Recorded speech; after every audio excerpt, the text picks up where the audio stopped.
Gamitin mo yung yaman mo para makatulong sa tao. Dahil kung mahal mo ang Diyos, you will always love Him until the day of your death. Kung ang sabi nga bumuli ka ng sasakyan para lang sa payong, o ito yung payong, ilalagay ko sa ulo mo. Ang dami-daming payong dyan. Pero ano yung napapakita sa atin nung ganung klaseng tao? We see the people using their richness for their own gain. Kahit yung mga tao na mayayaman, na may kakayahan tumulong ng marami, pero hindi nila magawa. Kung gagawin man nila yon, para lang maganda ang pangalan nila. At isa pa, hindi kailanman mabibigyan ka ng papuri dahil sa mga na-achieve mo sa buhay. Dahil ang mga achievements, hindi yan makakapag-bend ng law. At ang masakit pa doon, ang mga dating naglilingkod sa Diyos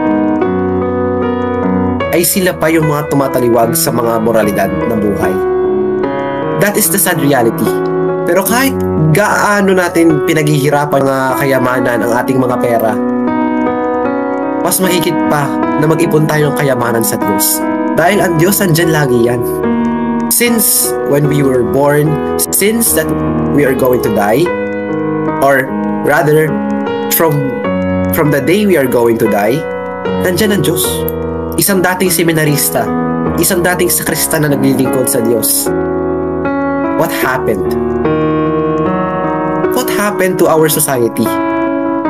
Si Kristo, hindi naman yan porket Diyos, di ba? Akala man natin na His crown was made from gold, from precious stones. No.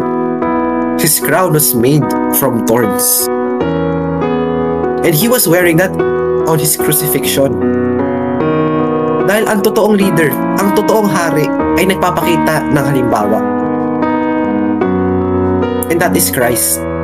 Being rich, or being something, or being someone at the top doesn't mean that you have to always have to be laid back. Kailangan palagi kang nandyan para sa mga followers mo. Hindi sa Instagram followers, ha. What I mean is literally yung mga sumusunod na tao sa'yo who look up to you. Kaya I want to make Saint Francis of Assisi as an example for this day.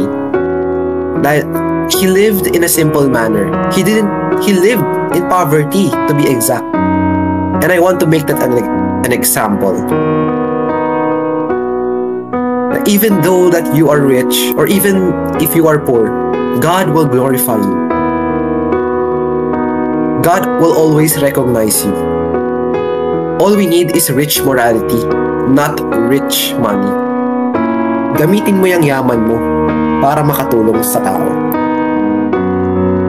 Dahil kung mahal mo ang Diyos, you will always love Him until the day of your death.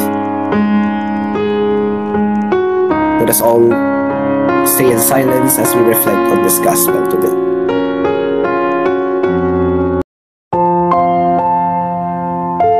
Ang tawag ni Jesus sa atin ay tayo ay maging mapagmahal sa isa't isa. Do not rebuke. Do not be a reactionary. Always be proactive in empathizing one another. Sa pagmamahal, nahuhubog ang isang tao. No? Magandang gabi sa inyong lahat.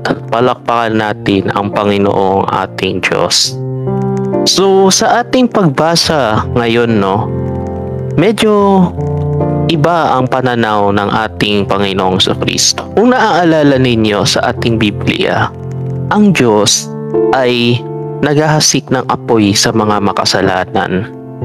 Tulad ng nangyari sa Sodom at Gomora. Noong ang lahat ng mga ginawa niya ay tila ay gumagawa ng kasalanan laban sa Diyos o di kaya tumataligsa laban sa Diyos. Ang Diyos dati noon, ang Diyos Ama ay nagpaparusa sa mga taong makasalanan. Ano ba ang ginawa ng Diyos Amang iyon? At kung sino man ang tatalikod doon sa nasusunog na Sodom at Gomora ay tila ay hindi na siya magiging tao kundi nagiging bato.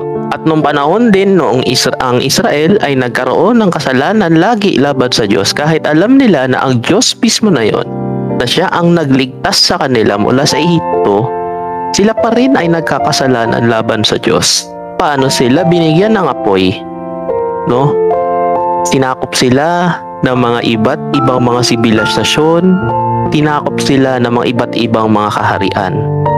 Ganon dati ang Diyos Ama noon. Noong dumating ang Diyos Anak dito sa mundo natin upang makihalubilo sa ating lahat, binigyan tayo ng katuturan at binigyan tayo ng pag-asa. Alam ng mga disipulo kung ano ang ginawa ng kanyang Ama sa mga taong may kasalanan. Kaya sa ating ebanghelyo ngayon, nagtanong sila Juan, no? Kung itong mga Samaritano ay hindi susunod sa akin, kaya mo bang magpababa ng apoy sa langit para sila matauhan?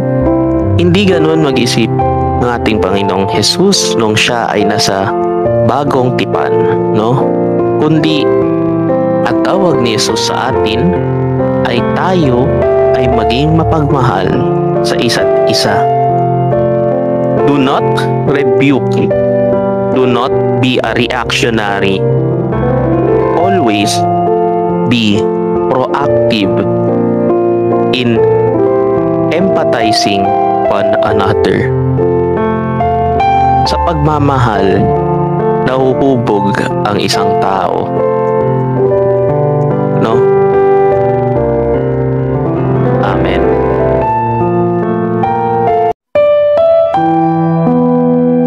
Yung tax collector, hindi lang mga naniningil ng buwis, kundi tayong lahat. Come to think of it, mukhang may mga sala mga tax collector, pero bakit pinalintulan sa lahat? No? Lahat tayo. Bakit kaya? Even if we try to be holy the best way we could, we are still sinful. Great example of sins are lust, no? Ang kahalayan, nandyan yan parate. Pero the best way to overcome lust is to mature. Be better than I was yesterday. No, pakisabi sa mga katabi nyo, you will be better than you are yesterday. Ganyan dapat ang mindset. Hindi porket nakakita ka lang ng babae, wow! No, biglang lalaki ng ulo mo. Gagawan mo na ng mga alien movements. Hindi na. Ultimo, kahit na ganun tayo, even if we are that sinful, the Lord will always listen to our prayers. He will drop everything that He's doing to listen to our prayers. Kahit kung ganong kadumi ang utak natin. You see, when I was studying in psychology, when I was in my college years, in the subject EPS, Understanding the Self, we tend to realize that there is a difference between who we want to be and who we actually are. May pagkakaiba po yun. Our ideal self should be congruent to our actual self. If we want to be holy, then we should act accordingly physically. If our ideal self aims to be intelligent and kind and compassionate, dapat ganun din yung physical movements natin. Ganun na din dapat ang real self natin. Hindi yung I want to be the best boyfriend my girlfriend ever has. That's yun yung ideal self mo. Pero, know what? Pagtingin mo sa real self mo, ay naku, kahalayan. Kada gabi may milagrong nangyayari na huwag na natin alamin. Malaki ang pagkakaiba ng maka-Diyos sa libro at maka-Diyos sa pagpapakatao. No? And that is at least what the Lord is teaching. No? That is at least what the Lord wants to help. Amen.